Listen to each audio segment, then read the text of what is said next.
time and place it here in Delhi, in the jewel-studded peacock throne of the Mughal Empire. For centuries, the treasured stone was passed around, and as the story goes, brought calamity with it. They're hiding something. Behind those palace walls, locked in secret vaults, lie jewels so valuable they could ransom nations. Some contain pieces of the true cross. Others were smuggled out during revolutions in body bags. The royal family owns them. They just refuse to wear them. Why? One was worn once in 70 years, then vanished forever. Package as big as an egg is all the hurt, all the feeling of loss, all the feeling of theft, which many Indians now feel about the colonial period. Another holds medieval relics they don't want you to see. And the truth about what happened to the rest? Even more disturbing. These aren't rumors. They're real. And what we discovered will shock you. Today, we're going to explore some of these forgotten pieces, starting with jewels that fell out of favor simply because fashion moved on. Let's begin in 1923, with a wedding that captured the nation's attention.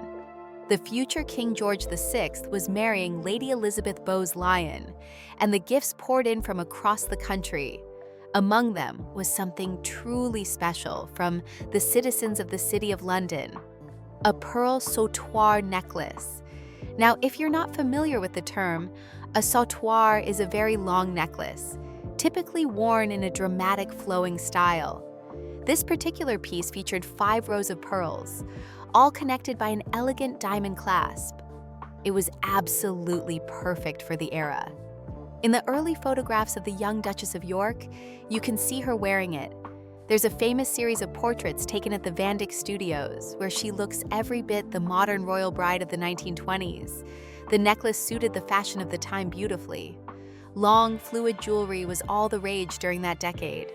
Women wore these extended pieces as a statement of elegance and sophistication. But here's the thing about fashion. It changes. And once it does, certain styles can become incredibly difficult to incorporate into a modern wardrobe. That sautoir, despite being a generous gift from the people of London, simply stopped appearing in public. It's been nearly 100 years since anyone has seen it worn. The most logical explanation is that very long necklaces like this one just don't fit with contemporary royal styling. They're beautiful, certainly, but they present practical challenges. How do you wear something that long with modern dress designs? How do you keep it from overwhelming an outfit or getting in the way during formal events? But before we assume that's the end of the story for all sautoir, there's actually a really interesting counterexample. The Queen Mother received another spectacular long necklace as a wedding gift, this time from Queen Alexandra herself. It was set with amethyst and featured a large heart-shaped amethyst pendant. Like the pearl sautoir, it disappeared from view for decades. Most people assumed it was simply too old-fashioned to ever make a comeback. Then in 2012, something unexpected happened. Queen Camilla appeared wearing it. But there was a clever modification. The necklace had been expertly shortened from its original length. What had once been a flowing Edwardian sautoir was now a stunning contemporary necklace that looked entirely appropriate for the 21st century. This transformation shows us that these old pieces don't necessarily have to stay hidden forever. With some thoughtful adjustment, they can find new life. It does make you wonder whether the pearl sautoir could undergo a similar transformation one day. Now, some pieces aren't just difficult to wear because of their length. Some jewels are so specific to their era, so much a product of their time, that they almost serve as historical artifacts. For that, we need to talk about Queen Mary, who was arguably one of the greatest jewelry collectors in royal history. In 1901, newly elevated to Princess of Wales, Queen Mary commissioned an extraordinary choker from the jeweler's Gerard. She gave it a rather romantic name, the Love Trophy Collar. And when you see it, you understand immediately that this is not subtle jewelry. It's designed in the grand Louis XVI style, which means it's ornate, elaborate, and unapologetically decorative. The choker features panels showing what were called amatory trophies. These are classical symbols of love, Cupid's bow and quiver of arrows, crossed with a burning torch, all rendered entirely in diamonds and suspended from a diamond ribbon design. What makes this piece even more special is its personal significance. Queen Mary had it made using heirloom diamonds that came from her grandmother and her aunt, so it carried family history within its design. She wore it for several grand portraits in the early 1900s, and in those images, you can see just how magnificent it was. But even for someone as devoted to jewelry as Queen Mary, the Love Trophy collar had a brief public life. Fashion in the early 20th century moved quickly, and what seemed perfectly appropriate in 1901 could look outdated by 1910. At some point, Queen Mary passed the necklace to her daughter-in-law, the future Queen Mother. However, there's no evidence that the Queen Mother ever wore it publicly. When Queen Elizabeth II inherited it in 2002, she also chose not to wear it. This isn't particularly surprising. The design is so specific to the Edwardian period that it would be extraordinarily difficult to style with modern clothing. It's a piece that speaks entirely of its own time. There is good news for anyone who wants to see this remarkable necklace, though. For the first time in over a century, it's been brought out of storage and put on display. It's currently one of the featured pieces at the Edwardians' Age of Elegance exhibition at the King's Gallery in Buckingham Palace. This exhibition represents a rare opportunity to see several of these sleeping beauties up close, and we'll mention a few others from the exhibition as we continue. Let's move from Queen Mary's own commissions to pieces she inherited. The Tech Crescent tiara has a wonderful family history behind it. The story begins with Queen Mary's mother, Princess Mary Adelaide, who held the title Duchess of Teck. She was a granddaughter of King George III and was known for her vibrant personality and her genuine love of jewelry. She created this tiara using diamonds that had been left to her by her aunt, designing something quite unique.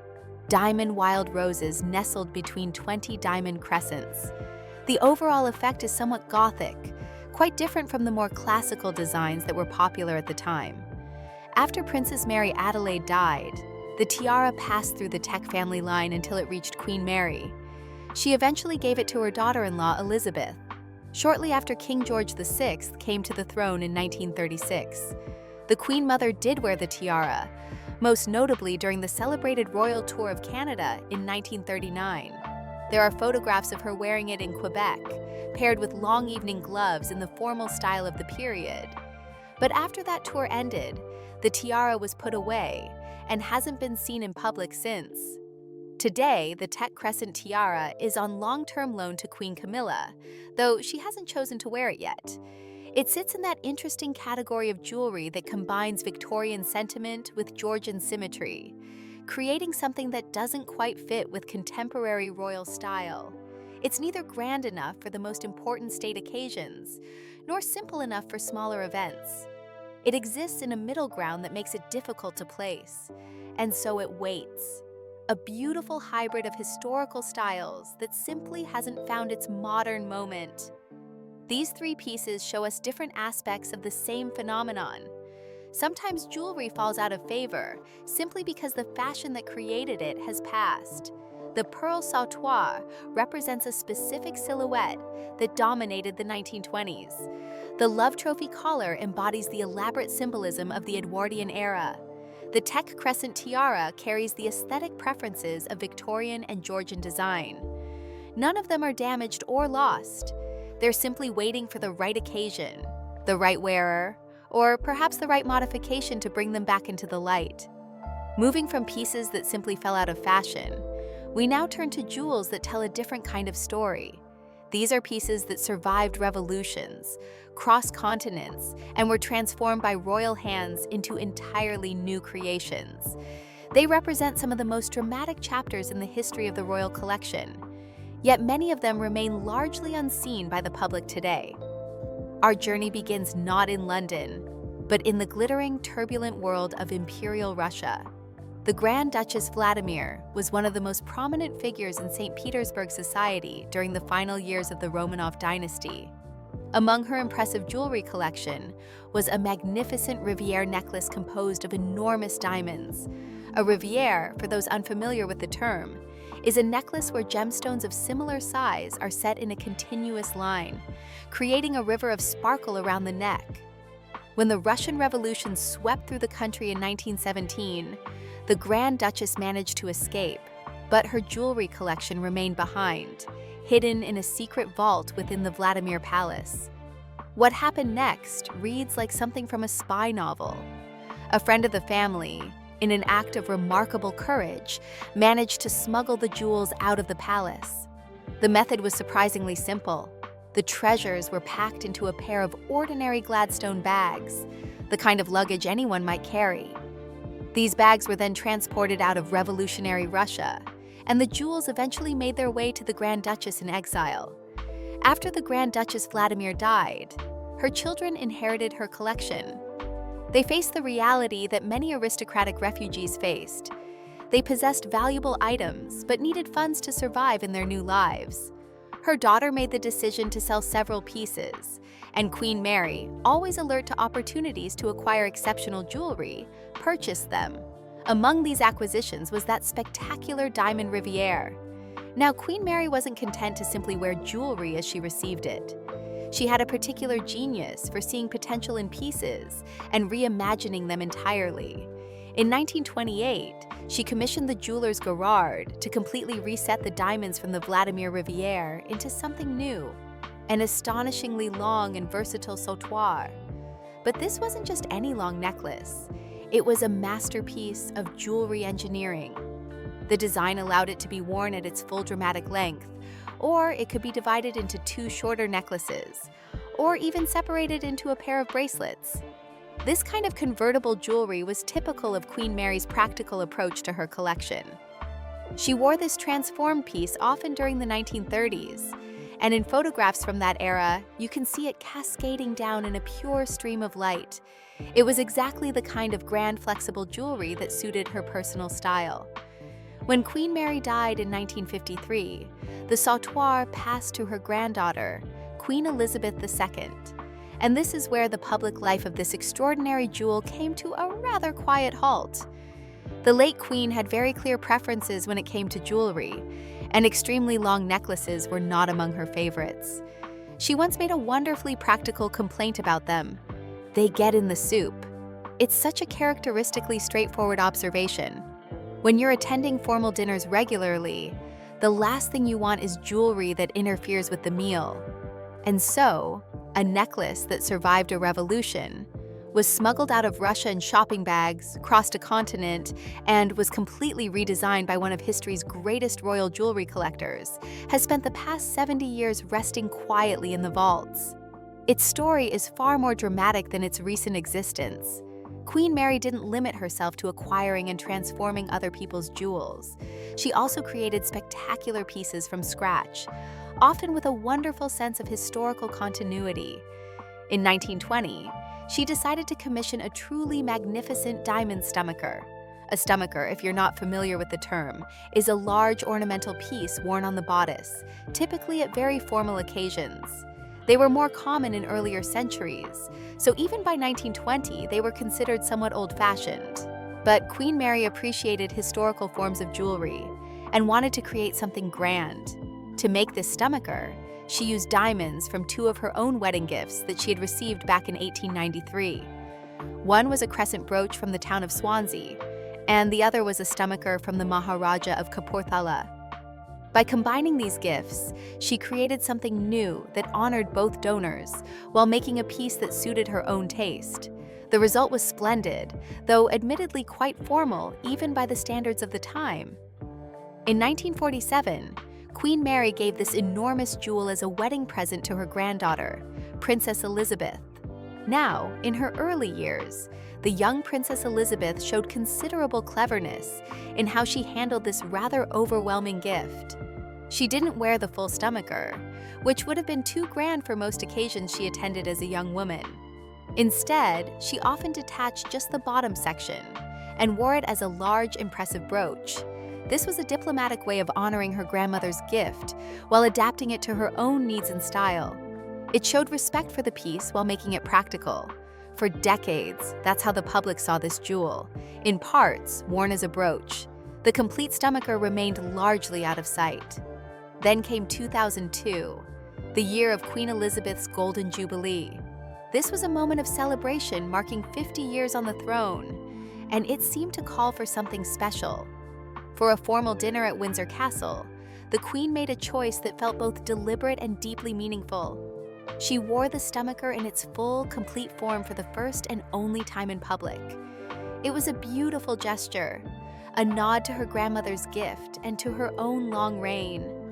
The photographs from that evening show the stomacher in all its glory, covering a significant portion of the bodice of her gown, glittering with the kind of imperial grandeur that Queen Mary would have appreciated. And then, having made that one grand appearance, the complete stomacher returned to private life. Like the Love Trophy collar we discussed earlier, this piece is also currently on display at the Edwardians exhibition, giving us another rare chance to see it up close. If that diamond stomacher was a statement of personal grandeur, Queen Mary had another that was a statement of something much larger: the British Empire itself. We're talking about the Delhi Durbar stomacher, and this piece exists in a category entirely its own. It wasn't created for a wedding or an anniversary. It was made for one of the most significant imperial ceremonies in British history. In 1911, King George V and Queen Mary traveled to India to be proclaimed Emperor and Empress of India at the Delhi Durbar. This was an enormous spectacle, a display of imperial power and pageantry on a scale rarely seen. For this occasion, Queen Mary needed jewelry that matched the significance of the moment, and the Delhi Durbar stomacher was the result. It's not so much a single jewel as an entire suite of jewelry worn as one dramatic piece. The base is a magnificent trellis work of diamonds, but the stomacher was specifically designed to incorporate other highly significant jewels from the royal collection. At its heart sits the Cullinan V, the famous heart-shaped diamond cut from the legendary Cullinan stone, which was the largest gem-quality rough diamond ever found. Below that, another portion of the Cullinan diamond, the 8th, is set within a frame made from the Cambridge emeralds, themselves historic gems with their own remarkable provenance. The complete effect was overwhelming, a jewel so laden with history, symbolism, and imperial significance that it could really only be worn for that one specific, monumental occasion. And it has never been worn in its full form since that day in Delhi. The interesting thing about this stomacher is that it can be taken apart. The individual brooches that compose it have been worn separately over the years. You'll occasionally see one of the Cambridge emerald brooches or one of the Cullinan diamonds worn on their own. But the complete stomacher itself, that full imperial statement, remains a relic of an age that has long since passed. The British Empire ended, and with it, the context that made such a piece appropriate.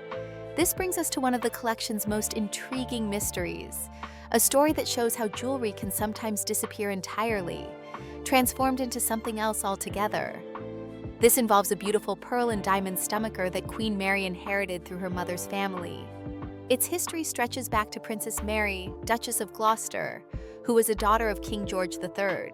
She left the stomacher to her niece, who happened to be Queen Mary's mother, and eventually it made its way to Queen Mary herself. We have lovely photographs of Queen Mary wearing this piece. It featured 15 large, pear-shaped pearls arranged in a graceful cascade, all set among diamonds.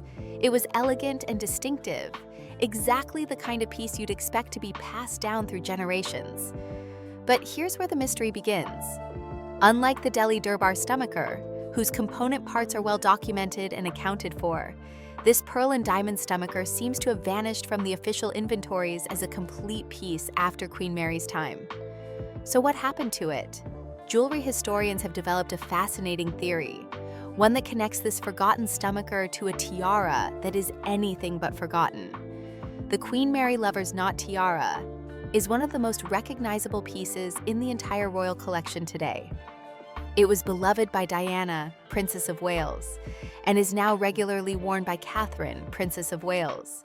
The tiara's most distinctive feature is its swinging pear-shaped pearls, which give the piece its characteristic movement and romantic character. The theory suggests that at least some of those famous pearls came directly from the old stomacher. When Queen Mary commissioned the tiara from Gerard in 1913, it would be entirely typical of Queen Mary's approach to jewelry. She regularly dismantled older pieces to create new ones, always looking for ways to make her collection more wearable and relevant to her own time. If this theory is correct, then the stomacher didn't disappear at all. It was simply transformed. its most beautiful elements given new life in a piece that has become one of the most photographed tiaras in the world. Still, there's something bittersweet about this possibility. While we're fortunate that those pearls continue to be seen and appreciated, it means we'll never see that original stomacher again as Queen Mary once wore it. We can only look at those old photographs and imagine what it must have been like in person. The question of whether it still exists as a complete piece somewhere in the vaults, or whether it was entirely dismantled for other creations, remains unanswered. It's one of those tantalizing gaps in the historical record that makes the study of royal jewelry so endlessly fascinating. We've looked at pieces that fell victim to changing fashion and jewels, that were transformed or created for specific imperial moments. Now we turn to a different category altogether. Pieces that remain intact, documented and accessible, yet simply aren't chosen. These are jewels that could realistically be worn tomorrow, but for various reasons, they continue to sit quietly in the vaults, while other pieces get regular outings. Let's start with something from one of the most famous jewelry collections ever to enter the royal vaults. In 1942, the Queen Mother inherited an extraordinary collection from Dame Margaret Greville, a wealthy society hostess who left her spectacular jewels to Queen Elizabeth with the instruction that they should be used and enjoyed. The Greville bequest is one of the cornerstones of the modern royal collection. The Greville tiara appears regularly, transformed by the Queen Mother, and now worn by Queen Camilla. Various necklaces and pieces from the collection are in constant rotation, but there's one major exception: the Greville diamond bow brooch. This is no delicate pin. It's an enormous, exuberant bow created by the prestigious jeweler Boucheron in 1900. What makes its history even more interesting is that this bow wasn't originally a brooch at all. It was made from an even older tiara, dismantled and reimagined as a spectacular bow that captures all the movement and lightness of fabric, but rendered entirely in diamonds. The craftsmanship is exceptional, with the ribbon appearing to flow and twist naturally despite being made of rigid precious metal and stones. The Queen Mother did wear this showstopper, though even she brought it out sparingly. It appeared at some major occasions, drawing attention whenever it did. But here's the remarkable thing. After Queen Elizabeth II inherited it in 2002, she was never photographed wearing it. Not once. We know for certain that the brooch remains safely in the collection because it was photographed for the Royal Collection Catalog in 2012. But for over 60 years now, this magnificent piece has been unworn in public. Why would such a spectacular piece be consistently overlooked? The most likely explanation is entirely practical. While bow designs are timeless and appear regularly in jewelry across all eras, the sheer scale of this particular piece presents challenges. It's exceptionally large and, given the density of diamonds, quite heavy. Modern fabrics and dress designs aren't always capable of supporting a brooch of this size and weight without sagging or pulling. The Queen Mother's wardrobe often featured heavier fabrics and more structured designs that could accommodate such a piece, but contemporary fashion tends toward lighter materials. That said, Queen Camilla has shown herself to be someone who genuinely enjoys grand statement jewelry. She's never been one to shy away from wearing something spectacular, and she's demonstrated a willingness to bring out pieces that haven't been seen in decades. It's entirely possible that she might be the one to finally decide that the right occasion has arrived for this magnificent bow to make its return. From the Greville collection, we move to something that tells an even stranger story of selective appreciation. The Kent Amethyst Demi-Parure is a collection that includes a necklace, earrings, 3 brooches, and hair combs, all set with beautiful faceted and cabochon amethysts. The set originally belonged to the Duchess of Kent, who was Queen Victoria's mother. She wore pieces from it for portraits, and the complete parure appeared at her granddaughter's wedding in 1858. When the Duchess of Kent died, Queen Victoria inherited the set and made a significant decision. She designated it as an heirloom of the crown, meant to be passed from queen to queen. This wasn't a casual designation. It meant the pieces were considered important enough to be preserved specifically for female monarchs and their consorts. Queen Alexandra, who followed Victoria, incorporated elements of the necklace into her dress for the state opening of Parliament in 1902, showing that she valued the set's significance. The Queen Mother wore the brooch with its 3 pendants occasionally during the Second World War. This timing is noteworthy because amethyst was traditionally considered a stone of mourning, making it appropriate for the somber years of wartime. When Elizabeth II inherited the parure in 1952, she did wear the complete necklace and earrings together, but only twice in her entire 70-year reign. The most notable occasion was during a state visit to Portugal in 1985, where the deep purple stones appeared in official photographs. The brooch with its 3 pendants has appeared only rarely over the decades, including once during a state visit to America in 1991. But here's what makes the situation particularly interesting. The main brooch without its pendants became one of the Queen's most frequently worn pieces. Throughout her reign, whenever she wore purple outfits, that brooch appeared regularly. She clearly liked it and found it useful for coordinating her clothing. Yet the beautiful necklace, which has a genuinely fascinating design of its own, remained almost completely unseen. The earrings stayed in the vault. The hair combs have never been photographed in modern times. It's a perfect example of selective use within a single set. One piece gets worn constantly, while the rest sit waiting. You can't help but imagine how spectacular it would be to see the current Princess of Wales wearing the historic necklace, paired with the earrings and the magnificent brooch in its full form, with all 3 pendants attached.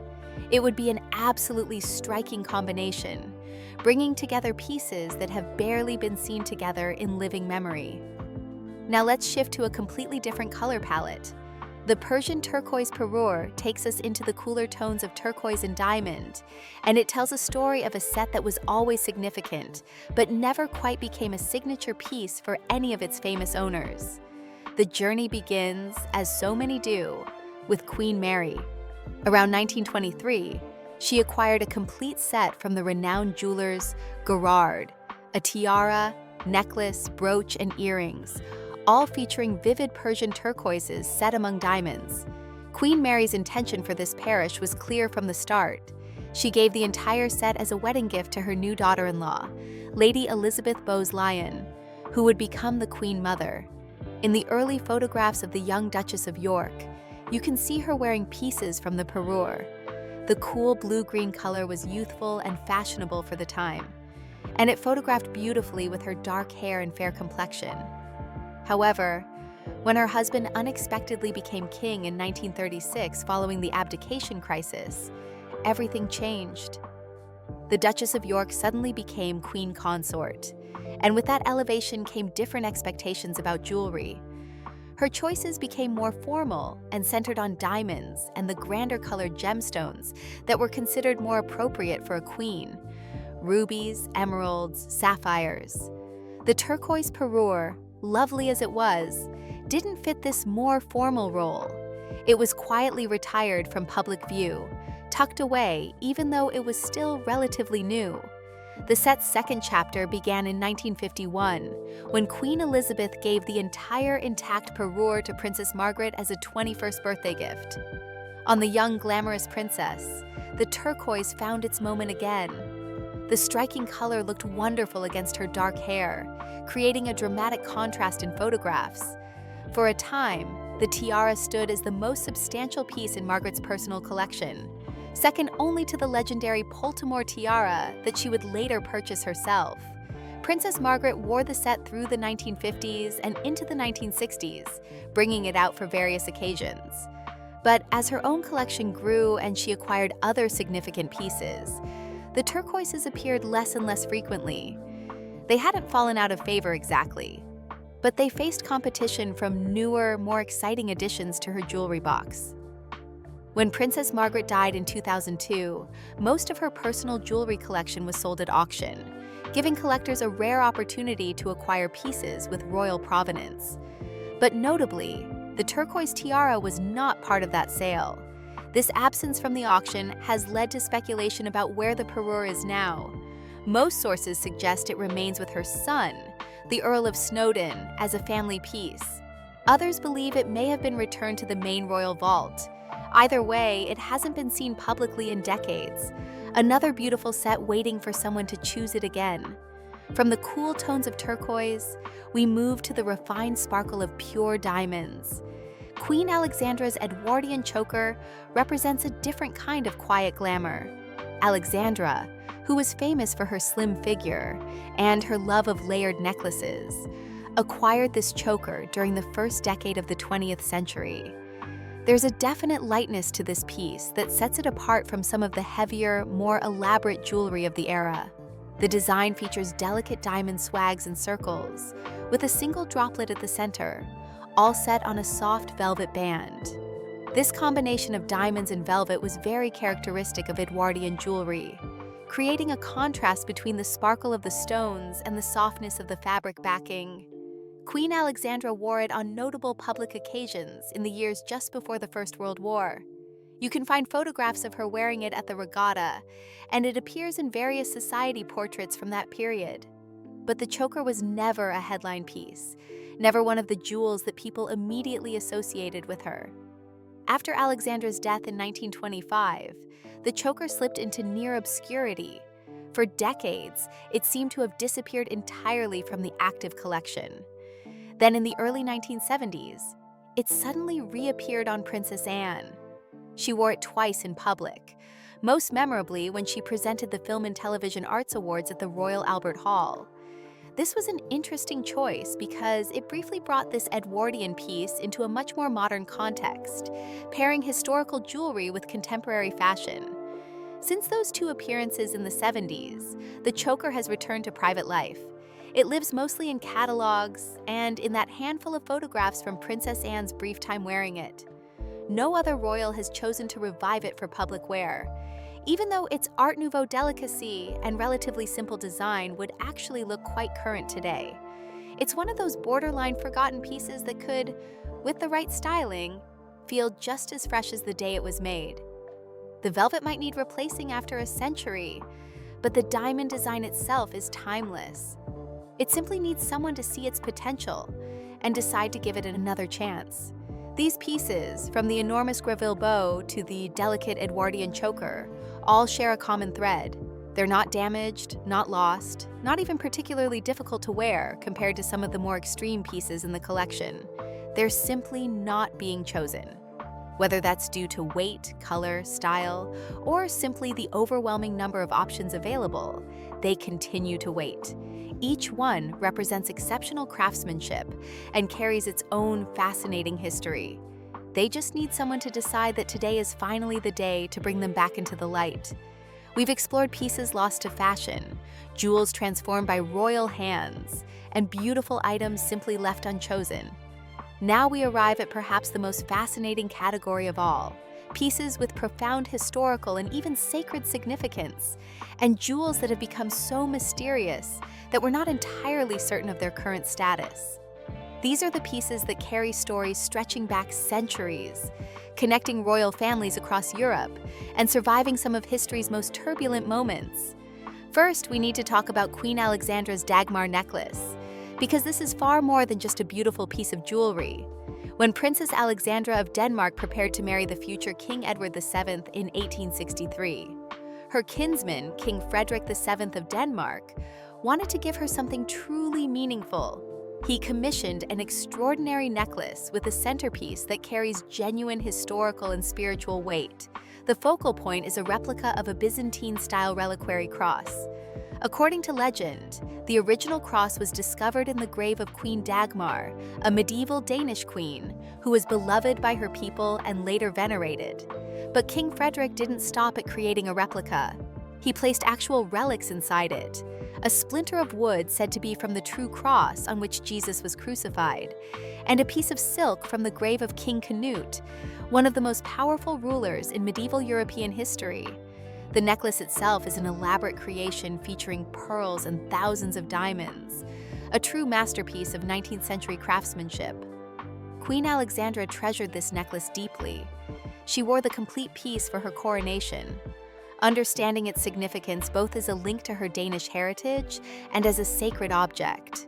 She felt so strongly about preserving its integrity that when she died, She bequeathed it to the crown with one specific condition: no part of it should ever be altered.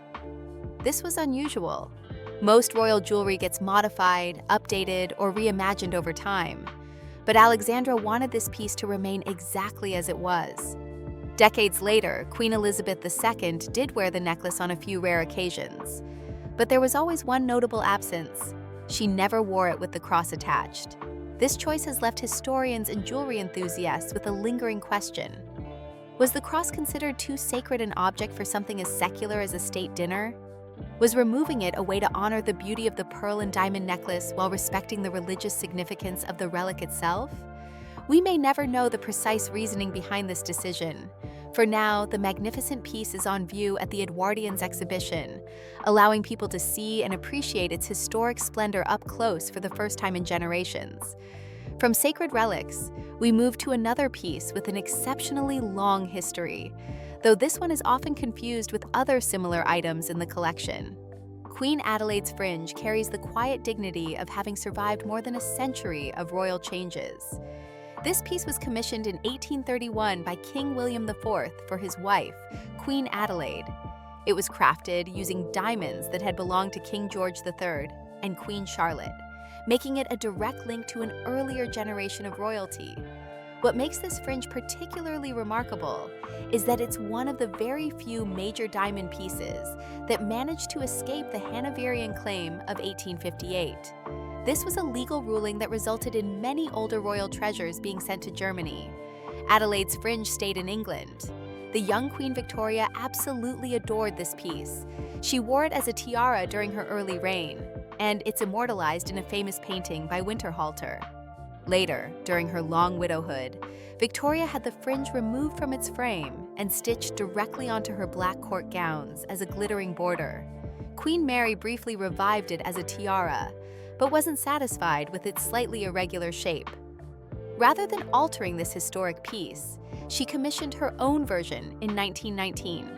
The Queen Mother later had it transformed back into a necklace and wore it beautifully in the 1950s.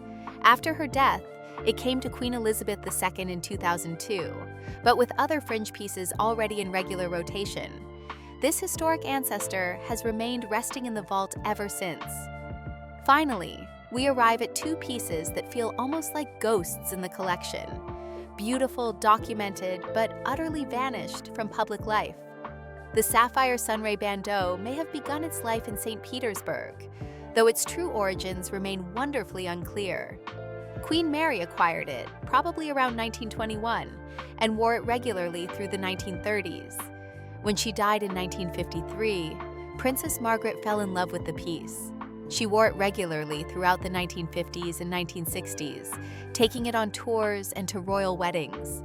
Margaret also discovered that the central sapphire could be removed and worn separately as a brooch. Since then, nothing. The bandeau hasn't been seen publicly for over 60 years. Queen Alexandra's collier Rézille tells a similar story. In 1904, Alexandra commissioned this magnificent fishnet-style choker from Cartier, incorporating emerald and ruby drops from gifts she'd received from Indian Maharajas. After Alexandra's death in 1925, Queen Mary inherited the choker, but replaced the colored pendants with diamonds. She wore the modified version regularly until her death in 1953. When Elizabeth II inherited it, she never wore it at all. The necklace was confirmed to still exist in 2012, but it hasn't appeared on any royal neck since Queen Mary's final years. Looking at all these magnificent pieces, from the sacred Dagmar necklace to the mysterious collier Rézille, we're witnessing one of history's greatest jewelry mysteries.